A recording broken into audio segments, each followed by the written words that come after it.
Hello and welcome to the I Do Wedding Marketing Podcast. I'm your host, Nina Addeo, a social media marketing expert specific to the wedding industry. On this show, I discuss tips to help you DIY your social media, as well as getting the confidence and income to outsource it. Thank you for allowing this episode to come through on your Bluetooth, your car radio, wherever it may be you're listening from today. Now, let's take your wedding business to the next level. Hello everybody and welcome back to the I Do Wedding Marketing Podcast. I am coming to you traditionally through audio on the podcast as well as on video through YouTube. So if you're watching on YouTube, thanks for being here. You get to see my cat Buster in the corner. Aren't you guys the lucky ones? Really? I know. I'm getting distracted, staring at the cat through my viewfinder. But regardless of how you are listening, I am so glad to have you here.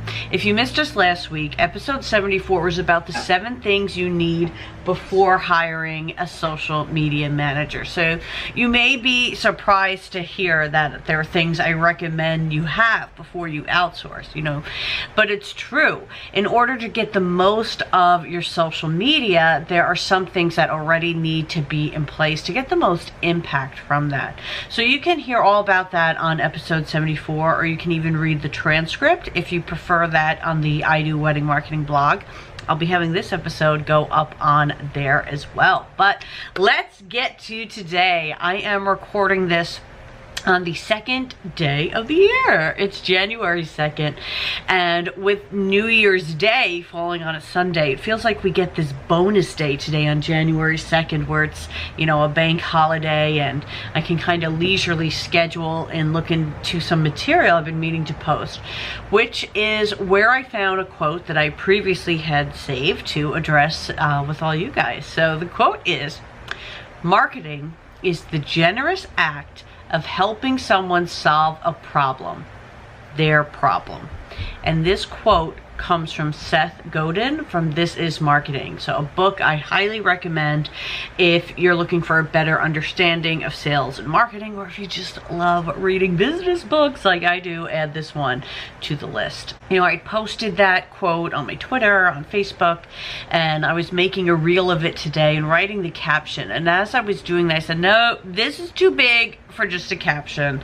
We need to talk about this together on the podcast. So I think this is a great question to really journal and brainstorm out. So if you want to grab a piece of paper or open the notepad on your phone and really workshop this. So based on Seth's quote and teachings, the question we are asking is, what is the problem you solve for couples? All right, so we're going to keep this wedding specific, and we're going to focus on the problem you solve for couples. So I'm going to go through a couple of just different offshoot examples, and we'll kind of just go through this together.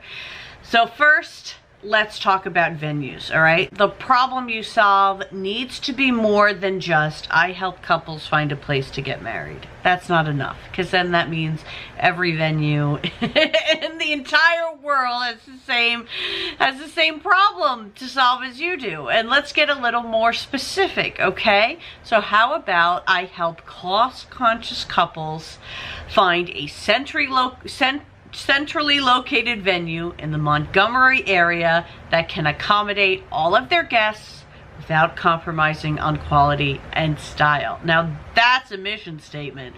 That's specific. And these are, of course, examples I'm pulling out of nowhere, because you may say, well, it's easy to solve a problem when you're focusing on cost-conscious people, because that's a big problem we see for people, right? But it still works.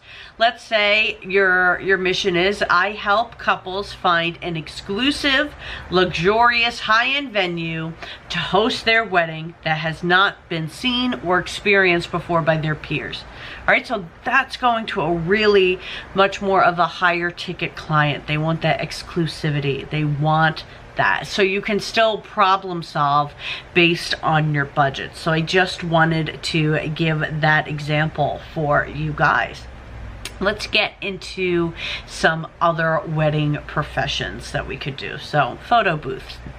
It's not just I help couples get more wedding day photos. All right, what I wrote out is I help couples capture all of their wedding guests in candid and fun fashions while also offering a guest experience and form of entertainment.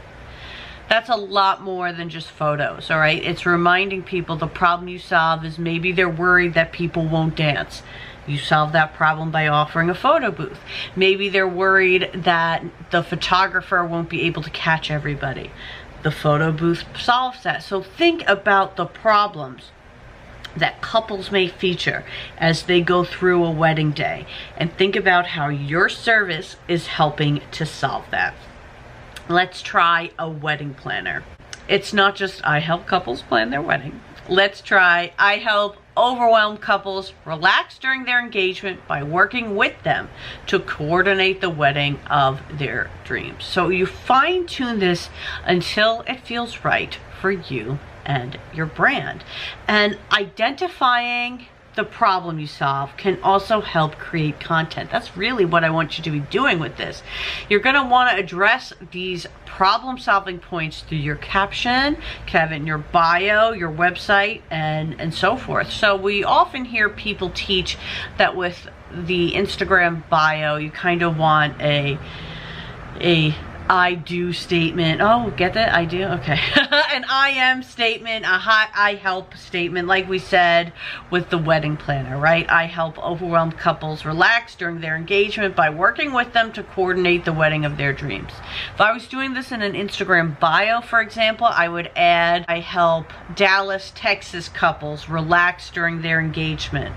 You know, I would add in some of those specifics that relate to your business. Let's go back to the wedding venue one again. Okay, I help cost-conscious couples find a centrally located venue in the Montgomery area that can accommodate all of their guests without compromising on quality and style. All right, so if I was applying this to the website, let's say, I probably would brainstorm how else to say cost-conscious couples. I think by saying, you know, there's other things you can say when you say without compromising on quality and style. That's a way that we're establishing that we are budget friendly without saying, I don't like when budget friendly is in the marketing. So it's really about working into the other ways to say that. And the reason I don't like it, okay, is I feel when their guests look up the venue, I don't want the first thing that they see to be affordability. I don't, you know, so that's part of my marketing strategy if I was working with a venue that wanted to promote packages. So I would talk about different promotions and things like that rather than using words like discounts. But even saying, you know, we offer flexibility for couples to find a centrally located venue in the Montgomery area that can accommodate all of their guests without compromise of quality and style. So just finding ways to make this just jotted down, right, problem-solving statement work towards your content. Let's just go back to the photo booth again. So let's say your company is just called a wedding photo booth company. Wedding photo booth company helps couples capture all of their wedding guests in candid and fun fashions while also offering an unforgettable guest experience and a form of entertainment. So it walks people through that entire process of your photo booth, and you can add things offering couples additional photos to keep, offering favors, so forth.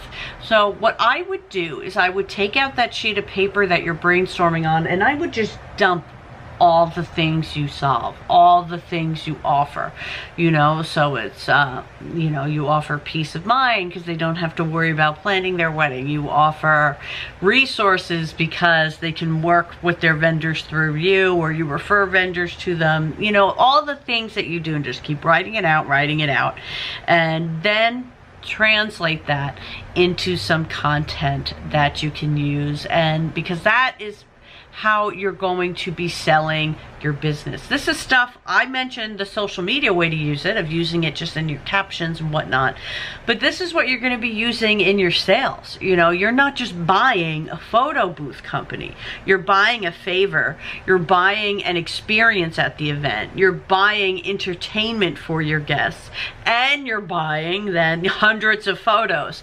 So just looking through your business through that problem-solving lens can really help expand how you market it and how you sell it. So that is what I wanted to talk about today. This is episode 75 of the podcast. We're almost up to $1. How about that? So like I mentioned, the I Do Wedding Marketing podcast is available anywhere you listen to podcasts. It's available on my YouTube channel, and you can read the transcripts on my blog over at idoweddingmarketing.com. Right now, we are offering Instagram audits and strategy calls in addition to our full service social media management. So if you want to check that out, you can go to idoweddingmarketing.com. Thanks for being here, guys, and I will see you on the next one.